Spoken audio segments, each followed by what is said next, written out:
Season 3 of You and Me Kid is brought to you by Seattle Sperm Bank. If you're planning to become a single parent by choice, you know this journey can be both exciting and daunting. That's where Seattle Sperm Bank comes in. They've got an amazing selection of donors and a super supportive team ready to help you find the right match. They were so warm, helpful, and kind to me as I picked my donor. I cannot recommend them enough. From the screening process to all the resources they offer, I really felt like I had an expert partner through the whole process. For my listeners who want to check them out, head to seattlespermbank.com and grab a free all-access pass using the code YouAndMeKid to start your search today. Welcome to Season 3 of You and Me Kid, a podcast about starting and raising a family on your own, where I speak with other single moms, those still considering, and experts in relevant fields to give you a real sense of what the day-to-day experience of solo parenting looks and feels like. So wherever you are in the process, I hope this podcast provides some support, helpful info, and most importantly, humor. Thanks so much for listening. Now let's get to it. So for those of you who don't know Justine, can you just give us a little bit of background on how this process started and when it clicked in your head that you were excited to pursue this solo? Yeah, it's actually quite a long story, but the short of it is when I was 35, my sister, who was 30 at the time, got breast cancer. And so I froze my eggs quite quickly, just in case she potentially would need them. And also not really thinking too much about my own fertility. It was just like a kind of rash decision. They weren't sure if her fertility would come back after she went through all of her treatment. And so I went through the process then.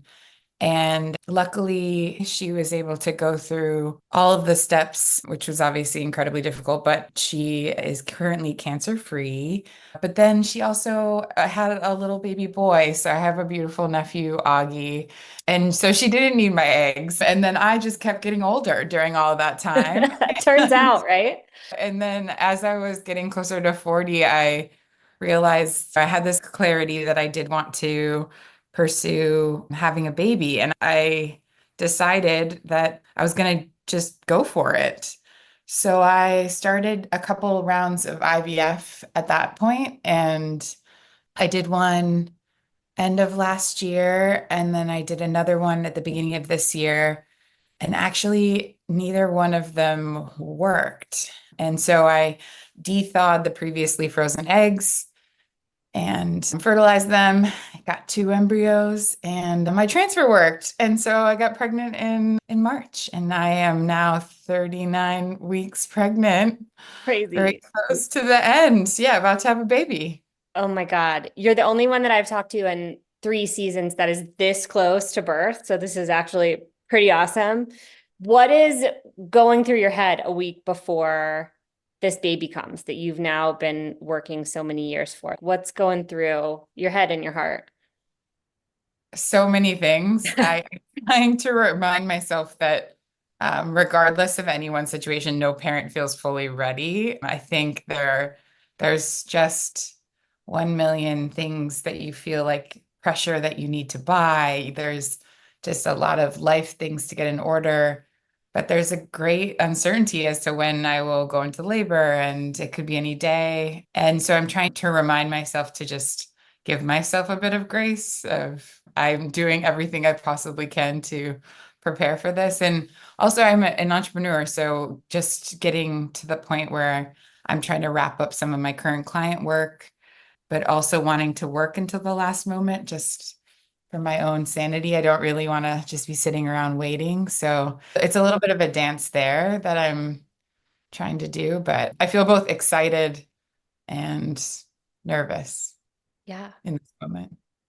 Can you give those listening a little bit of a sense of like the work that you do in your day-to-day setup? Because one of the things we always like to really touch on in the podcast is me making sure I'm speaking to people that are in all different types of careers, have different day-to-day setups. So it doesn't always have to be, hey, your parents live with you and there's a childcare in your corporate job building. Like it really looks all sorts of ways and it's all possible with all of those setups. So can you give listeners just a little bit of sense of what your day-to-day is and what that job looks like?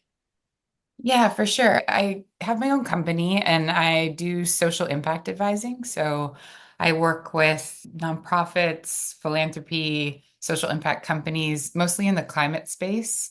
Um, But I also advise influencers. So I say I work between climate and culture, doing strategy, helping people achieve big visions for how they want to change the world. I currently have clients that include a nature reserve in Barbados. I have a sustainable home goods company.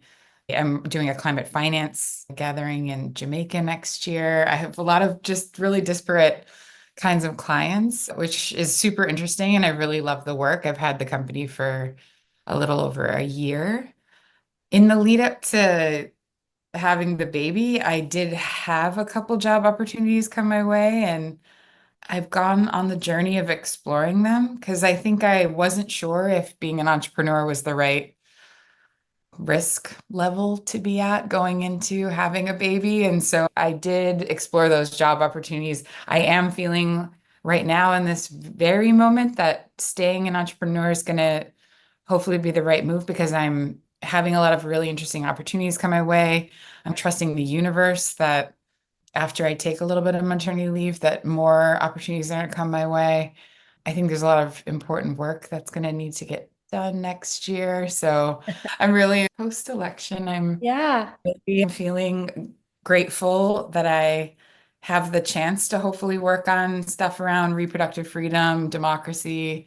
I'm really issue agnostic in my work. Just getting to work on lots of different issues is something I'm passionate about. So I'm feeling like it's the right move. And the flexibility of working from home and controlling my own hours, I think, is going to be the right thing for me at the start of this. But yes, I totally understand that tension of I really wish I had health insurance benefits with my job. There's a lot of different things to weigh. But in terms of structure, the thing that I'm really excited about is I found a couple that is due 3 days after me, and we have a nanny share set up for next year.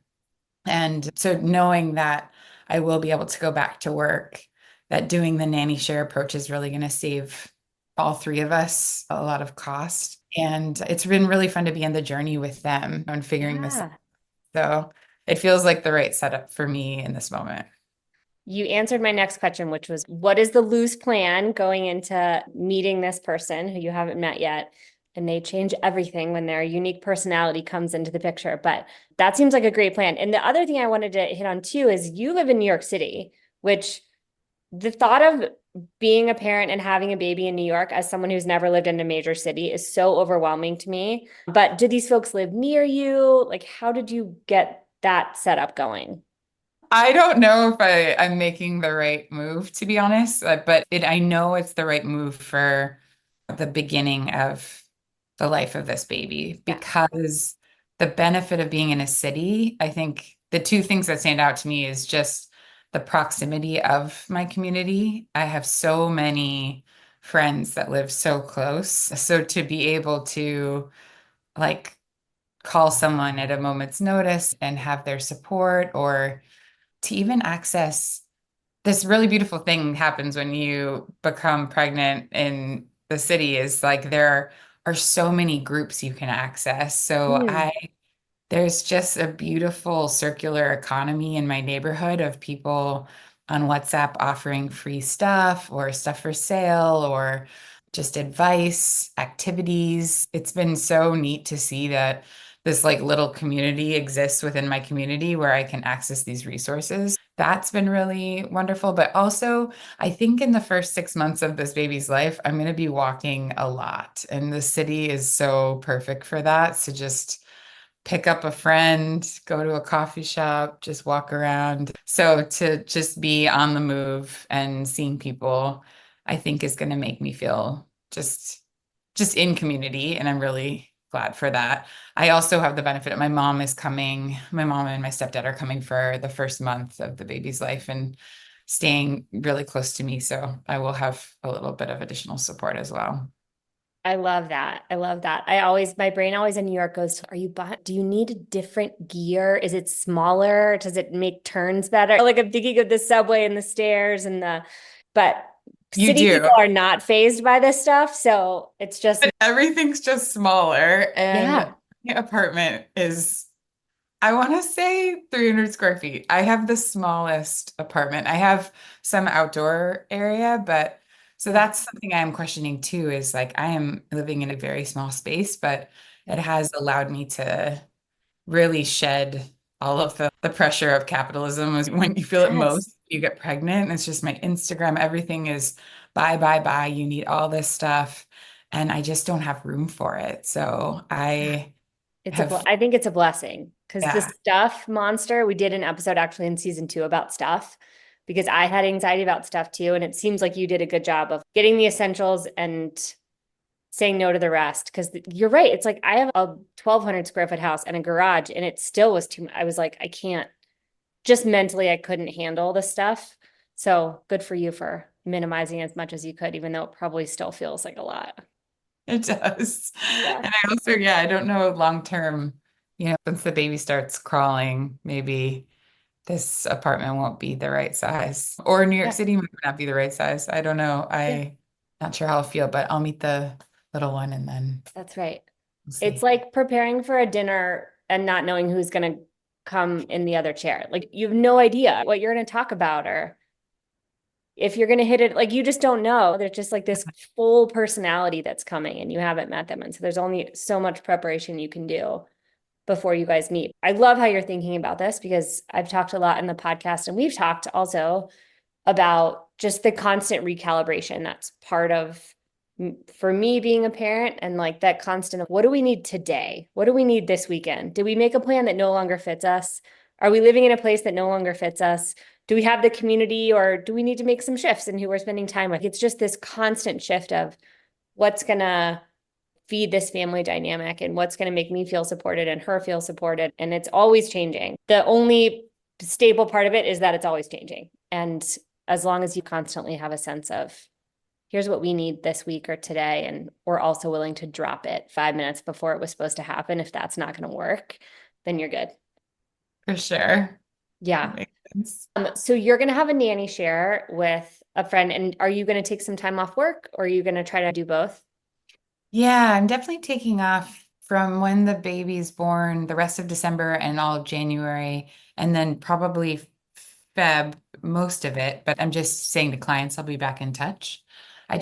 I'm trying to give myself the grace of not knowing how I'll feel. Like I might be fully 100% not interested in starting back work up again, but I also like want to responsibly line up work to start back in March. I could see myself taking a few half days in February to just get some work in and get set up for success. It is a little daunting taking quote unquote maternity leave when you work for yourself, taking a break in client work. Yeah. And Because it's yeah, just your so money, just it's your my, money that you're yeah, spending. Yeah. totally. Yeah. 100%. Just my Just, money. yep. Yeah, that's caused me a lot of anxiety, but I also know that I'll need that time. So For sure. For sure. It sounds like you have an amazing community. You said that earlier. I can also get a sense for that of talking to you and following you on Instagram. But in the past 9 months, since we really had our first big introduction and you now having spent that time being pregnant, what has been the response from your community about you doing this solo? honestly, it's been more supportive than I thought. I thought that I was going to get a lot of questions, and I did. Along the way, of course, I got lots of questions about the decision. I've had the typical remarks of someone finding out that I'm pregnant and then and then I've had someone say to me like, "Oh, I didn't realize you were married," or like something obscure Yeah. like that. And you're like, "Wow, we are so like in a state of yeah." I was like, I didn't realize that you had to be married for so many things to happen, but Yeah. yeah, so I've gotten some weird comments and a little bit of questions, but mostly I felt really supported. And I did write a little piece, a little article about my choice to take the solo journey, and it got published a few weeks ago. And it's been really amazing to just have the outreach from strangers wanting to know more about the decision, and the questions that I've gotten to while talking to strangers who've just hit me up on Instagram or whatever. Oftentimes, like, what was the impetus for the decision? Was there a moment where you just had clarity? Like, how are you making it work? This woman messaged me on Instagram saying that she had just assumed she would need to save enough money to have full-time live-in support. Like, she felt like she had to like fully replace the partner in her mind. She saw a lot of people in her life having this support system that was full-time living in their homes. And so just to talk it out with people has been really interesting and I hope helpful. And I keep taking these conversations with strangers because Sarah, I kept just thinking about like how much I got from your podcast and from our conversations. I was like, I need to pay this forward. And if you don't have a model of anyone in your life that's taking this pathway, it is helpful just to hear that there's ways to make it work. Yeah. And like a million different ways. It definitely doesn't have to mean you're making $1 million a year and you have a live-in nanny. And no one that I've talked to has that reality. In fact, most are on the opposite end of the spectrum. And I do the exact same thing. Like this podcast has been, for me, the conversations are everything. And I get the same questions over and over, which is why I ask similar questions in my interviews, because people really are not only wondering, but I think also waiting to be okay with questions like, do I have enough money? How is this going to work with my day to day? Is my current job okay for me to have a baby on my own? Are people going to think it's weird? What's society going to think? And then the big one I get a lot is, doesn't mean I'm giving up on partnership.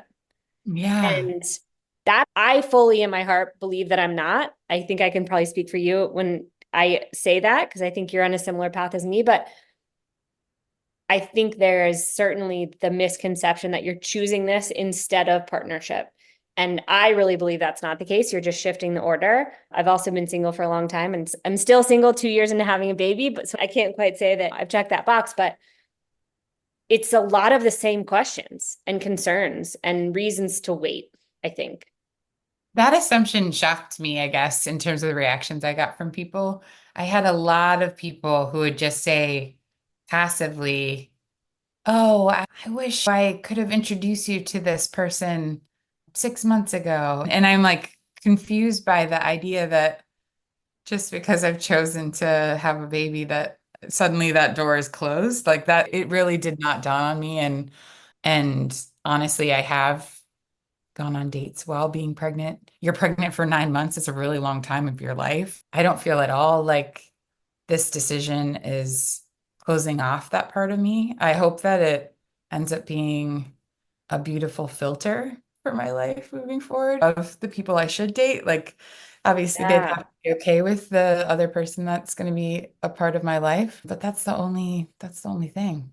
I was joking on a recent interview that I'm like, the things that I'm attracted to now are so different as a parent. You 6'2" hot in your like suit from work looking all dashing, like great. But the like dad in the sweatpants, like dropping the kid off, making jokes about how like they all have cornflakes in their hair. Yes. Like you get me. And I also, there's something so vulnerable about people who've either been parents or want kids, about what the real life looks like. And bringing that first person into this world would be such a transition, that having somebody that's already been through it and knows how those priorities shift and has already gone through the change of what it does to you as a person. And I mean that in a really good way. That is hot to me now. Like it's such a different, and anytime I'm on the apps, it's like when people say they're not sure if they want kids, I'm like, that's an easy left. Like you can't be not sure if you want kids, because I'm a package deal now. So it definitely zeroes me in on folks for sure. But I think there's also a lot of people that look that I have a kid and they're like, heck no, that sounds, which is great. Take a walk. I'm good. I'm good with that. Yeah, a great filter. Yeah. I had some similar comments. You just said that people were like, oh, I wish I'd introduce you to somebody. And I recently did an interview at the end of season 2 with a gal named Kristen Hargrove, who runs this website called Co-Tripper, which is this amazing single mom community that she's building. And she's the coolest. And we had a conversation about how single parenting just comes with this negative connotation, that it was your plan B. It wasn't ideal. And that first feeling is, oh, like something must not have worked out for you to choose this. And there's that, oh, it's hard. It just is coming with this funny weight. Whereas I've heard from many people on the podcast that it's like when they engage with the single mom community, it is like the coolest, most empowered, badass group of women nationwide that's growing like gangbusters, even globally. And I feel that way as well. I don't feel any of that, oh, woe is us at all. I think it's like the coolest group of people. The reason I wrote the article in the first place was that I wanted to convey just that it was a choice that I made with a lot of love and positivity and not like this sense of lacking, which Yeah. I could see if you don't have anyone in your life that's made this decision or you didn't make a similar decision. Like I could see how you'd be like, oh, that sounds like it was the plan B, or it didn't work out that you found that partner and you found yourself in a perfect nuclear situation. So that must be, oh, bummer. Yeah. I've been finding myself describing it as like a little bit of a journey that I went through internally where at first, yes, for a long time I was looking for a partner and I thought that things would just organically fall into place where I'd meet someone and we would decide to get married and have kids. And I thought it would just like organically happen like that for me. And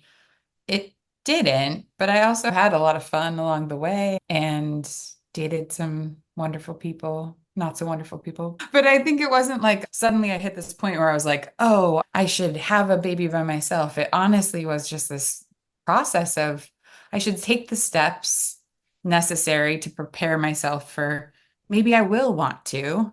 Like doing those IVF rounds, I Hmm. thought these are just the steps I need to take.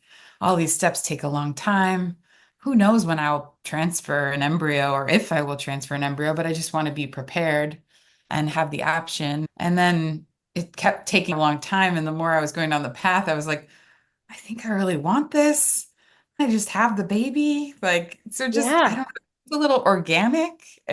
Yeah. And then it turned into an eagerness, like where I was like, I cannot wait to have this transfer. Nothing is going to stop me from getting the Right. transfer as soon as Right. possible.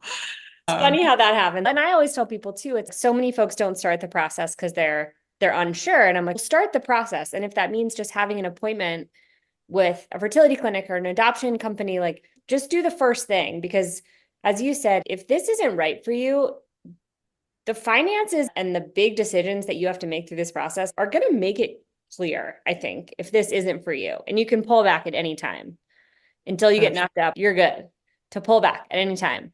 For me, it was like it just became the more money I spent and the more decisions I made, the more I was like, oh, this is really what I want. And I'm going to do whatever I can do to make it happen.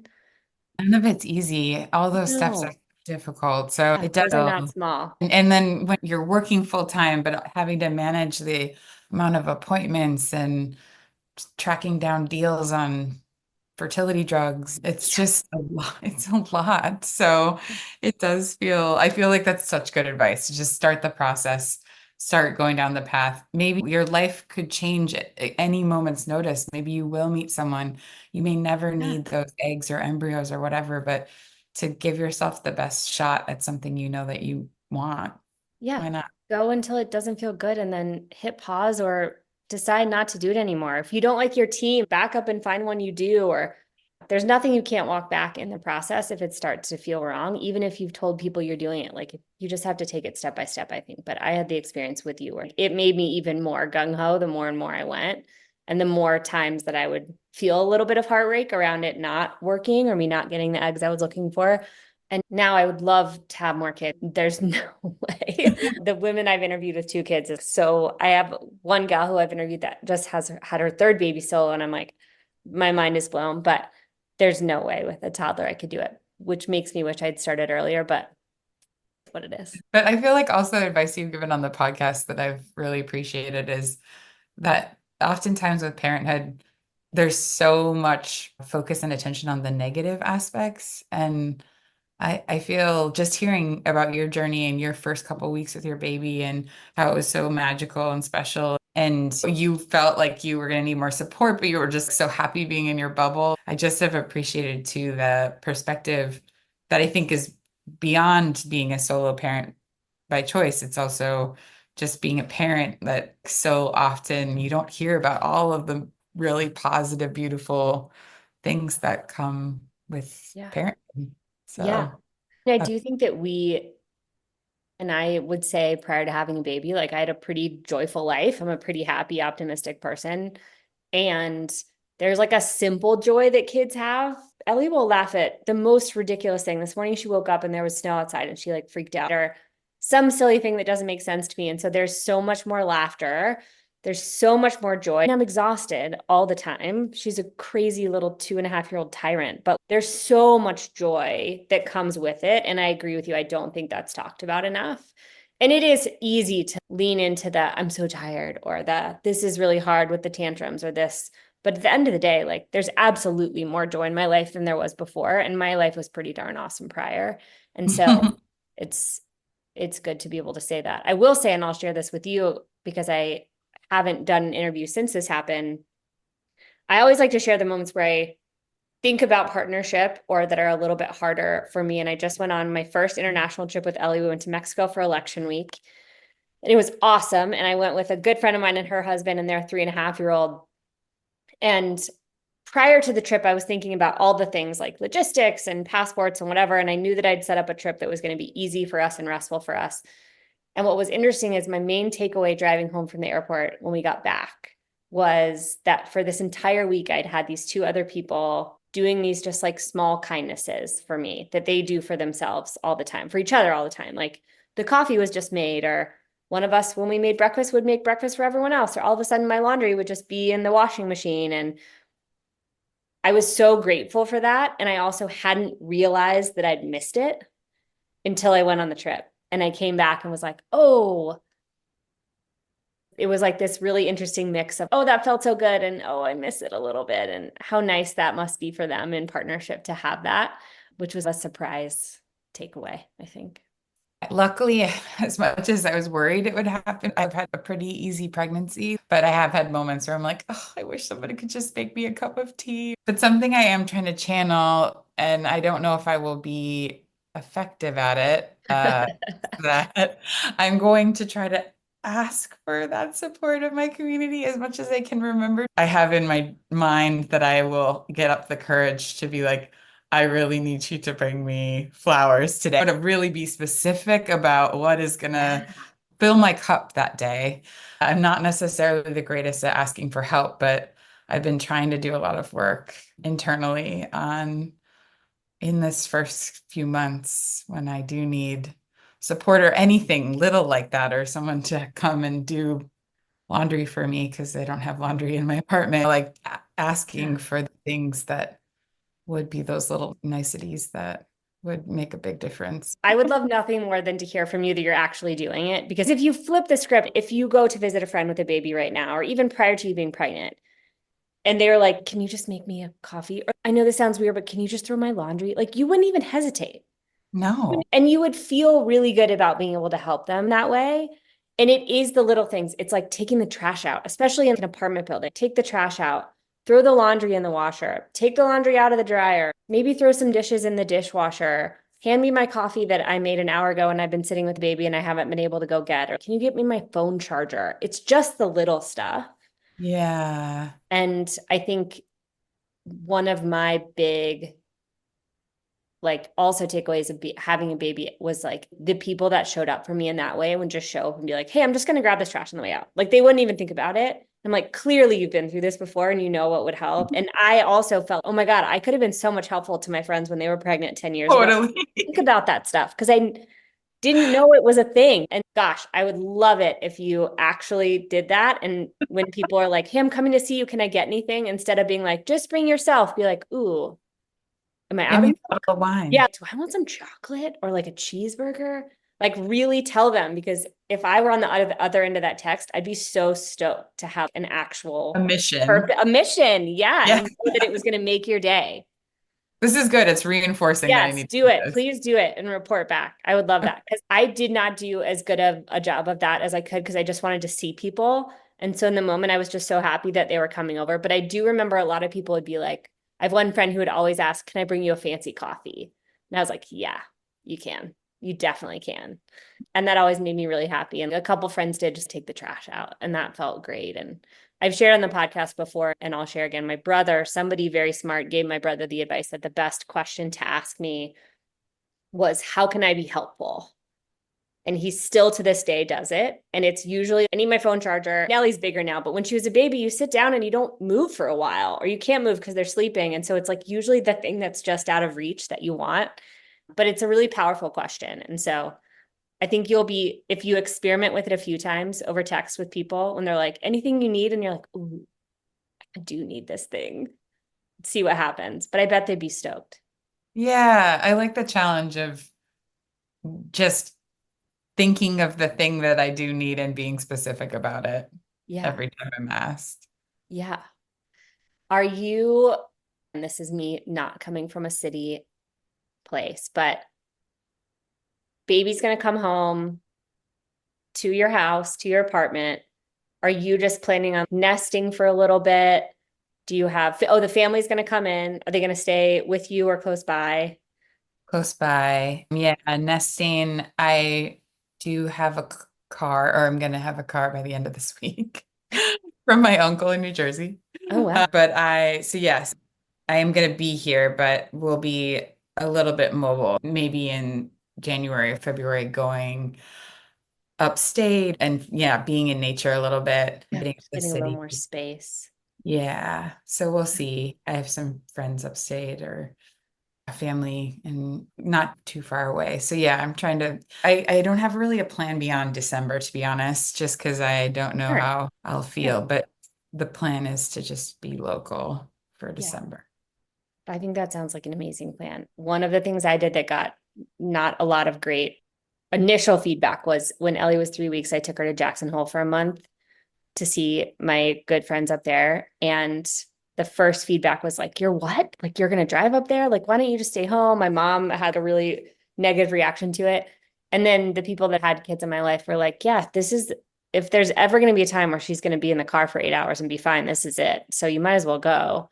And it was everything for my sanity. And it was so hot here that just the weather shift made all the difference. So I think if you need to jump in the car and go upstate and just get some fresh air and be able to walk down a long street without street lights or something, go for it. But if you're feeling good at home, stay at home.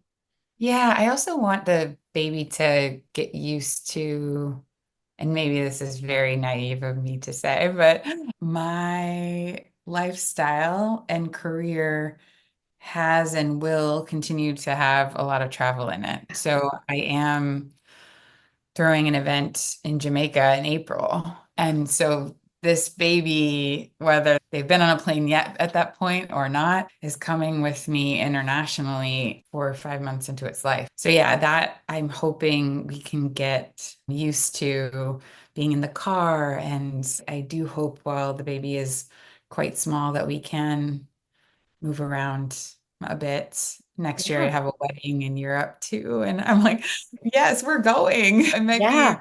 worst experience of my life, but we're going. So, Yeah. I'm definitely not the person that's going to talk you out of that. There are a lot of people in the world that would, but I'm not going to. I am on the exact same program with Ellie, and you just do it. And the experience is either tough or it's not. But at the end of the day, I think they can only learn to do that stuff if you do that stuff. If it's going yeah. to be a part of your life and it's important to you, then why not get started early? I think I just had my first kind of difficult-ish flight, 2.5 years. It's fine. And the strange thing about being a parent too is like you have a goldfish brain. So it's like I've already forgotten about it because I don't know what I did yesterday, let alone a month ago. So I've already forgotten about it and I'm already trying to think about places that we can go. And seeing her experience somewhere new was so worth whatever would have happened on that flight. For me, that just opened my eyes to, oh my gosh, like her being able to see animals she's never seen and the beach and the ocean, like was just so worth it that as long as budget can let it happen, I'm just going to keep checking those boxes. And if we need to bring somebody with us, I'll bring somebody with us. But it's, For sure. And my siblings have both traveled with their kids all over the place. And it is cool to see yeah, all my nieces and nephews get to experience different places in the world and across this country. And yeah, it's cool. What a great opportunity for them. Yeah. Leading into next week or maybe tomorrow, who knows when this little nugget is going to come. What are the things you're mostly like thinking about and focusing on for yourself in the coming like 7 to 10 days? I think the biggest thing, if I were to try to summarize it, is if I set aside all of the work stuff and the logistics of life and health insurance and the All the fun registration, stuff. the Yeah. DV and all of that, is that I feel the advice I've gotten from my doula and other parents is really just the more calm I can stay in the process of birth and the lead up to it, and the more I can relax and create like a safe space and a safe environment. I keep channeling like this idea that if I can feel calm and safe, the baby will feel excited to come into that environment. And so I'm trying to do things that, especially next week, that will set me up for success with that. So I did schedule a massage, and I'm just trying to, yeah, wean down work a bit and just whatever I can do to take care of myself Yeah. is what I've been trying to channel and think about. It's like when I had my transfer, I feel like I've never felt more stressed in my life while the doctor's saying, you must be calm and stress-free. Yeah. It's really difficult to be calm when you're like About nervous. to have a human. Yeah. Yeah, exactly. Yeah. But I have been trying to think about that as like a lens for especially next week. And I don't know when the baby will come, but it can be, although it can be a really difficult experience, it can also be a really joyful experience. So trying to remember that as well. She or he is coming one way or the other, and there's no way of predicting what it's going to look like. But the one thing I was going to say that is totally off topic is the birth certificate takes a month to get to you, and you need it to get the passport. So when you get the birth certificate, like pretty quickly get your passport if y'all are going to go to Jamaica 4 months later, something to put on your. Yeah, friends of mine who are British and very experienced with navigating the systems in the US have offered to help me with that process, which I'm Okay. super grateful for. And yes, I didn't know it would take a month to get the birth I certificate. think it took a month to get the actual paper, the social security card and the birth certificate. Maybe there's a way to fast forward it, but I think it took a month because I remember waiting for it. And then I waited a while to get her passport. And then I think it took 3 months. But New York, you might have some like people in high places that can streamline that. I'm sure there was a way for me to make it or two, but just something to think about when that birth certificate comes in the mail. Get on that. And I know we're close to time here, is that I think about all the time, and I will pass to you and you can take it or leave it. But so often for me, when things are super difficult, or I'm feeling like I'm not doing this, or she's not getting enough for me in this, or maybe work's pulling at me in this way, or it's just feeling like a lot. I read something prior to having a baby that was just like, the only thing it matters is that if you're putting your like kiddo down in a warm bed in a safe house, like that's it. That's all they need. They just need like warm bed, safe house, and love. And the rest of it doesn't matter. If you ate mac and cheese all week or like pizza for 4 days straight, like it just doesn't matter. If there was screen time, it doesn't matter.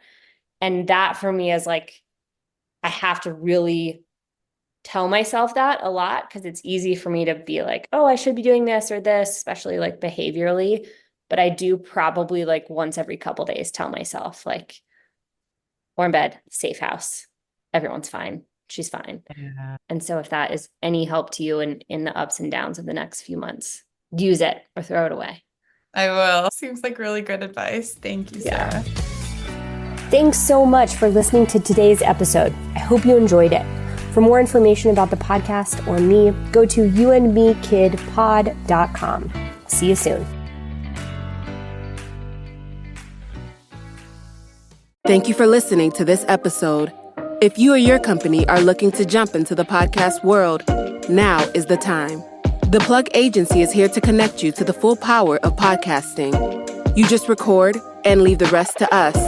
The people are listening and want to hear from you. theplug-agency.com. That's theplug-agency.com. Click the link in the episode description for an exclusive offer. The Rodecaster Pro 2 is the world's most powerful all-in-one audio solution for all types of creators, including podcasters. Graffiti and Julius use one at the Plug. It offers studio-quality audio and revolutionary features for creators. While being incredibly easy to use, Rodecaster Pro 2, all-in-one production solution for podcasting. It's on sales for $690 right now, and there's a link in this episode description. Check it out.